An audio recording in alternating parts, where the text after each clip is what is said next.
காசு உள்ள பாட்டி யாரோ நம்மள நினைக்கிறாங்க. எங்க அப்பனோட காசு உள்ள பாட்டி எவன்டா இருக்கா? காசு இருந்து என்ன பிரயோஜனம்? ஆசையா போட்டு பாக்குறதுக்கு ஒரு பேண்ட் வாங்கி தர கூட மனசுல ஏலே, இதுக்கெல்லாம் ஒரு நல்ல அப்பன் கிடைக்கணும்டா. அதுக்குன்னு அடிக்கடி அப்பனை மாத்திக்கிட்டா இருக்க முடியும். ரூட்ட மாத்துங்க. மாத்தி நம்ம ரைஸ் மில்லு கல்லாப்பட்டியில கைய வைங்க. பேண்ட் தானா வரும்.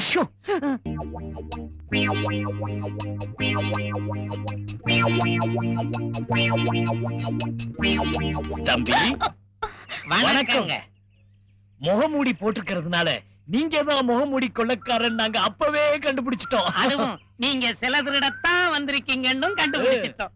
எங்க கண்ணுக்கு எதுவும் தப்ப முடியாது. No no no no no, you are really mistaken. நான் செல திருட வரல. நான் புதுசா இந்த ஊருக்கு வந்திருக்கிற டாக்டர். டாக்டரை பத்தி நமக்கு தெரியாதா? உன்னை அவங்க தலை நரைச்சிருக்கணும், இல்லன்னா சொட்டையா இருக்கணும், மேலையும் கீழே வெள்ளை துணி போட்டிருப்பாங்க. அது மட்டும் இல்ல, அவங்க பக்கத்துல போனாலே ஒரு மருந்து நாத்தம் அடிக்கும். அதுவும் நமக்கு தெரியாதா? ஓ நோ, நான் உண்மையிலே பொம்பளை டாக்டர். நீ குரல மாத்தி பேசின உடனே பொம்பளை ஆயிடுவியா? கழட்டாதே கழட்டாதே, உன்னை பஞ்சாயத்துக்கு முன்னாடி போய் சாட்சியா நிறுத்தணும். கழட்டாதே. What the hell you want? அண்ணே, எங்க ஆத்தாவை கெட்ட வார்த்தையில திட்டுறானே. டேய், நீ சும்மா இருடா. இந்த பாரு தம்பி, உனக்கு வேண்டியது சிலை தானே? இந்த சிலைகள் மட்டும் இல்ல, ஆத்துக்கு அந்த பக்கம் அனுமார் சிலை இருக்கு, இந்த பக்கம் பிள்ளையார் சிலை இருக்கு, எல்லாமே நானே உனக்கு எடுத்து கொடுக்குறேன். நீ மகராசன எடுத்துட்டு போ. ஆனா அதுக்கு முன்னாடி மக்களோட தேவைகளை நீ பூர்த்தி செய்யணும். ஓகே, மக்களோட தேவை என்ன? டைமாச்சு போணும். மக்கள் ஒண்ணும் பெருசா கேட்கல.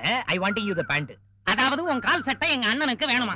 டேய், பைத்தியக்கார பசங்கடா நீங்க. அண்ணே, நம்மள பைத்தியக்கார பசங்கன்னு சொல்றானே. அண்ணே, அண்ணே உட்காருங்க. பேட்டிய புடிச்சாங்க, பேண்ட வாங்கிட்டு வாங்கண்ணே. ஓடுங்கண்ணே, புடிங்கண்ணே. டேய் தம்பி, நில்றானா? டேய் டேய், அட கோட்டை போட்டுட்டு போறடா, எனக்கு பேண்ட் தான்டா வேணும். டேய் கொஞ்சம் நில்றா. டேய்